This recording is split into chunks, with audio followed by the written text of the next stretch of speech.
अस्सलाम वालेकुम स्टूडेंट्स। आज जो हम टॉपिक डिस्कस करने जा रहे हैं वो है लॉज ऑफ थर्मोडायनेमिक्स। स्टूडेंट्स, आज के लेक्चर में सबसे पहले तो हम ये डिस्कस करेंगे कि टोटल लॉज ऑफ थर्मोडायनेमिक्स कितने एग्जिस्ट करते हैं, और उसके बाद जो है हम इनको डिटेल में डिस्कस करेंगे। तो सबसे पहले आपको पता होना चाहिए कि टोटल जो है वो 4 लॉज ऑफ थर्मोडायनेमिक्स जो हैं वो एग्जिस्ट करते हैं, जो कि फर्स्ट नंबर पे आपके पास जो है वो है zeroth law of thermodynamics. Second number पे जो है वो है फर्स्ट लॉ ऑफ थर्मोडायनेमिक्स। जो थर्ड नंबर पे है वो है सेकंड लॉ ऑफ थर्मोडायनेमिक्स, और फोर्थ नंबर पे जो है वो आपके पास है थर्ड लॉ ऑफ थर्मोडायनेमिक्स। तो ये टोटल जो है वो आपके पास इस तरह से 4 लॉज ऑफ थर्मोडायनेमिक्स एग्जिस्ट करते हैं। तो अब स्टूडेंट्स, आज के लेक्चर में जो है हम जो फर्स्ट नंबर पे that is zeroth law of thermodynamics and first law of thermodynamics, इसको डिस्कस करेंगे। और नेक्स्ट जो लेक्चर है वो हमारा बेस करेगा सेकंड लॉ ऑफ थर्मोडायनेमिक्स और थर्ड लॉ ऑफ थर्मोडायनेमिक्स पे।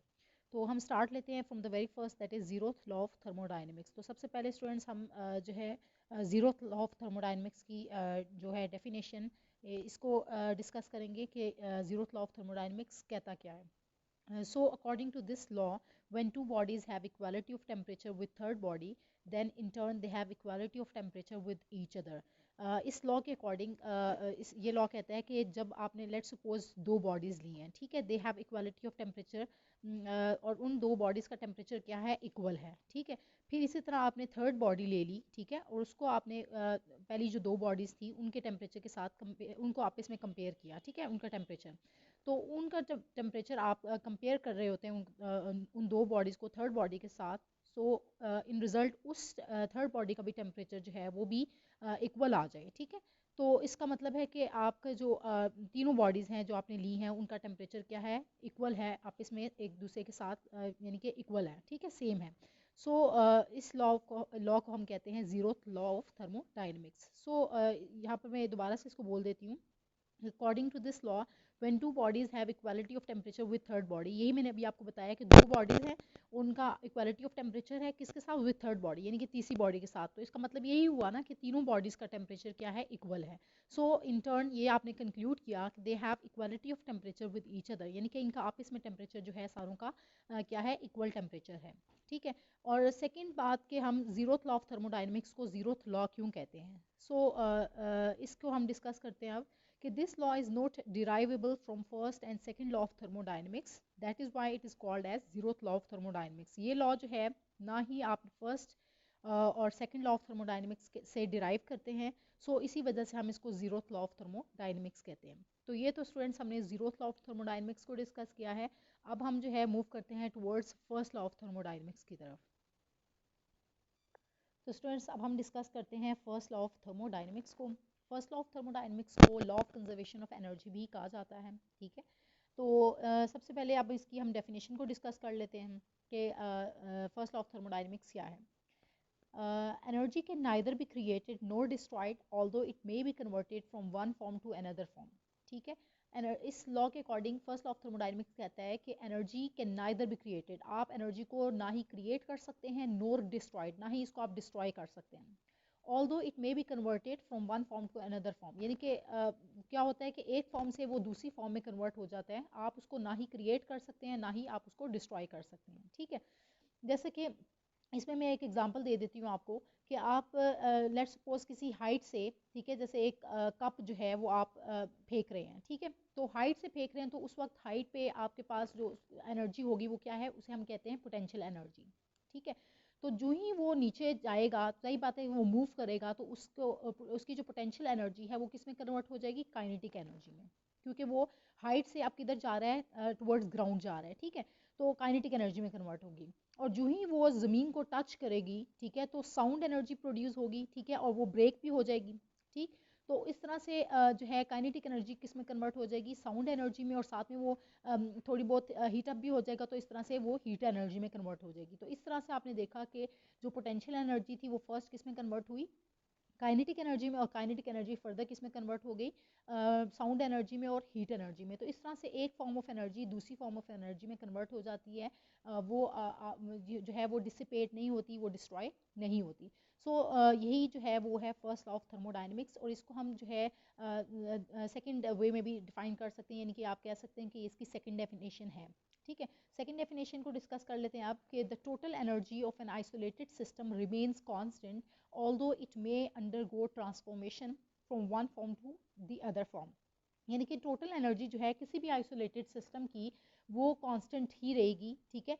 Although it may B undergo of transformation, जब उस वक्त तक जो है वो उसकी एनर्जी कांस्टेंट रहेगी, टोटल एनर्जी जो है सिस्टम आइसोलेटेड सिस्टम की, जब तक कि वो एक फॉर्म से दूसरी फॉर्म में ट्रांसफॉर्म नहीं हो जाती, यानी कि एक फॉर्म से दूसरी फॉर्म में जो है वो कन्वर्ट नहीं हो जाती या एक फॉर्म से दूसरी फॉर्म में चेंज नहीं हो जाती।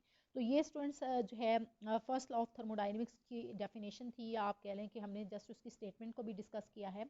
अब हम इसकी मैथमेटिकल एक्सप्रेशन को डिस्कस करते हैं, मैथमेटिकल एक्सप्रेशन की तरफ आते हैं। तो मैथमेटिकल एक्सप्रेशन को डिस्कस कर रही हूँ मैं कि let us have a gaseous system and we supply Q calories to the system, ठीक है। आप लेट सपोज कि आपने एक गैसियस सिस्टम लिया है, ठीक है, और आप उसको जो है Q कैलोरीज जो है एनर्जी या हीट आप कह सकते हैं, Q जो है वो हीट को रिप्रेजेंट करता है सिंबल, ठीक है। तो वो आप सिस्टम को जो है वो सप्लाई कर रहे हैं। A part of this Q is use to increase the internal energy of the system, और उसमें से जो Q हीट आप प्रोवाइड कर रहे हैं तो वो क्या कर रहा है, Q जो है उसमें से कुछ पार्ट जो है उसका, ठीक है, वो यूज हो रहा है to increase the internal energy of the system, system की internal energy that is E उसको इंक्रीज करने में, ठीक है। पार्ट ऑफ दिस Q जो है वो यूज हो रहा है उसकी इंटरनल एनर्जी को इंक्रीज करने में, ठीक है, सिस्टम की इंटरनल एनर्जी को इंक्रीज करने में।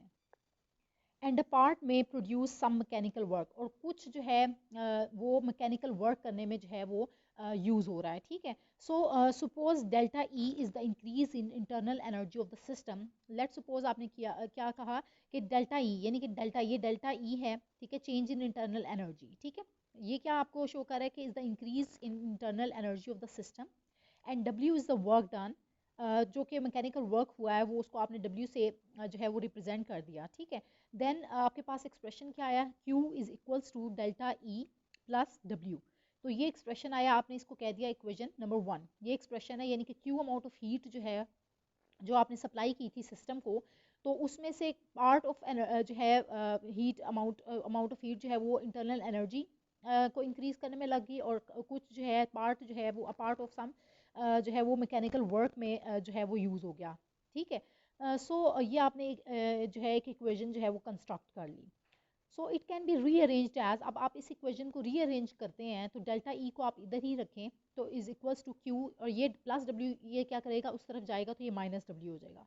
तो आपके पास इक्वेशन क्या चेंज होके रीअरेंज करेंगे तो ये किस फॉर्म में आ गई, delta E is equals to Q minus W, और इसको आपने कह दिया equation number 2।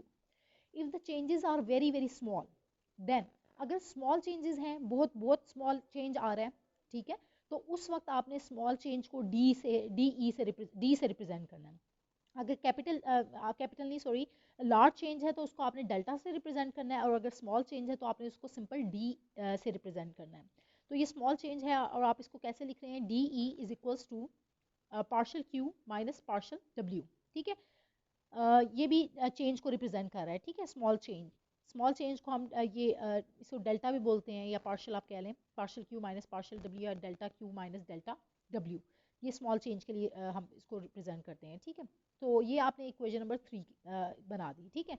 If the work done is written as P d V, अब आपको पता है कि प्रेशर वॉल्यूम वर्क जो है हम उसको रिप्रेजेंट करते हैं पी डी वी से, देन आपके पास जो इक्वेशन आती है वो क्या होगी, d E is equals to partial Q minus ये W की जगह आपने क्या कर देना, वर्क डन, यानी कि पी डी वी को यहाँ पर आपने ये जो है W वर्क डन, मैंने आपको बताया कि वो क्या है, वर्क डन क्या है, इसको हम रिप्रेजेंट करते हैं प्रेशर वॉल्यूम वर्क को पी डी वी से। तो इसकी जगह आपने क्या सिंपल लिख दिया, W की जगह आपने सब्सटीट्यूट कर दिया इसकी value that is P d V, ठीक है। तो आपके पास ये जो है इक्वेशन आ गई, ये फोर्थ इक्वेशन आपने इस तरह से कंस्ट्रक्ट कर ली, ठीक है। सो ये सारी इक्वेशन जो हैं हम यूज़ करते हैं for first law of thermodynamics, ठीक है। तो सिंपली यानी कि ये जो फर्स्ट इक्वेशन है जो कि आप यूज़ करते हैं फर्स्ट लॉ ऑफ थर्मोडायनेमिक्स के लिए, वो क्या है, Q is equals to delta E plus W. और ये बाकी इक्वेशंस को डिस्कस करने का मकसद ये है कि अगर स्मॉल चेंज हो या लार्ज चेंज हो तो उसके लिए आपको ताकि आसानी से ये बात समझ आ जाए, ठीक है। So according to the latest system international convention के according the work done by the system is negative. Work done on the system जो होता है वो सिस्टम के ऊपर जो हो रहा है ऑन द सिस्टम वो क्या होता है, पॉजिटिव होता है, लेकिन work done by the system है ठीक है। So work done by the system क्या होता है, नेगेटिव होता है। So first law can be written as, तो फिर आप जो है फर्स्ट लॉ को कैसे लिखेंगे कि delta E is equal to Q plus W, यानी कि यहाँ पर आपने कहा ना कि जो इक्वेशन थी हमने क्या लिखी, delta E is equal to Q minus W, ये इक्वेशन हमने लिखी थी फर्स्ट लॉ ऑफ थर्मोडायनेमिक्स की, Q is equal to delta E plus W या delta E is equal to Q minus W, जिसको हमने रीअरेंज किया था। तो यहाँ पर देखें तो मैंने लिखा कि delta E is equal to Q plus W, यानी कि माइनस डब्ल्यू की बजाय मैं कह रही हूँ प्लस डब्ल्यू। तो प्लस डब्ल्यू क्यों हो रहा है, अब इसको देख लेते हैं कि कैसे ये एक्सप्रेशन में हमारे पास क्यू प्लस डब्ल्यू आएगा। तो delta E is equal to Q minus W, अब मैंने कहा कि work done by the system is negative, work done by the system is negative, तो आपने ये क्या लिखा, क्यू माइनस डब्ल्यू। ठीक है। So it is equal to Q minus, और वर्क डन क्या हुआ आपके पास डब्ल्यू, तो डब्ल्यू जो है वो नेगेटिव है, तो आपने ये माइनस डब्ल्यू आपने ब्रैकेट में लिखा। ठीक है। तो जब आप इसको क्या करेंगे, मल्टीप्लाई करेंगे, माइनस माइनस प्लस हो जाएगा। ठीक है। सो आपके पास एक्सप्रेशन क्या होगा, delta E is equals to Q minus minus plus W, तो इस तरह से delta E is equals to Q plus W आएगा। ये तो कंडीशन आपने तब यूज़ करनी है जब work done by the system है। ठीक है, बाय द सिस्टम है तो फिर तो आपने नेगेटिव लिया, तो आपके पास एक्सप्रेशन में जो चेंज इन इंटरनल एनर्जी है that is delta E is equals to Q plus W, इस तरह से एक्सप्रेशन में आएगा। ठीक है।